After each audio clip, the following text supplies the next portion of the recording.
طلب مثير من كولر إلى إدارة الأهلي بشأن تمديد عقده. أعزائي متابعين قناة خبر في الجون، أهلا ومرحبا بكم في فيديو جديد معانا وخبر على الماشي.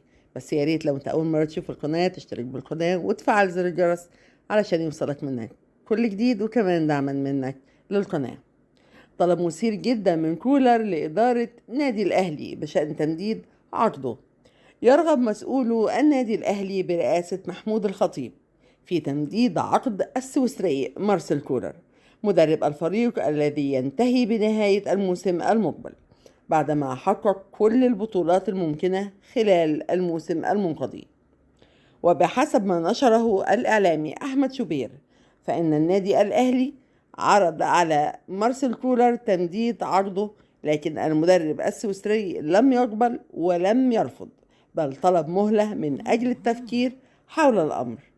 وشدد أحمد شوبير على أن السويسري مارسيل كولر طلب من إدارة النادي الأهلي ترك قضية تمديد عقده مع الفريق لحين عودته من الأجازة التي حصل عليها الفريق لمدة 3 أسابيع.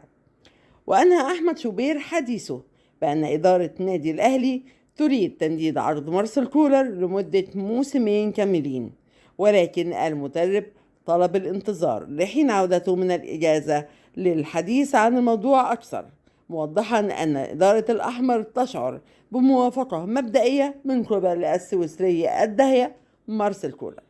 وكان السويسري مارسيل كولر تولى تدريب نادي الأهلي خلال سبتمبر من عام 2022 بعقد لمدة موسمين، وحقق 5 بطولات، وهي الدوري ودوري أبطال إفريقيا وكأس مصر والسوبر المصري مرتين. وبكده أكون جبت لكم خبر على الماشي، بس يهمكم ما تنساش تعمل لايك للفيديو. كمان لو أول مرة تشوف القناة دعما منك للقناة اشترك في القناة وفعل زر الجرس علشان يوصلك منا كل جديد. كنتم مع خبر في الجون.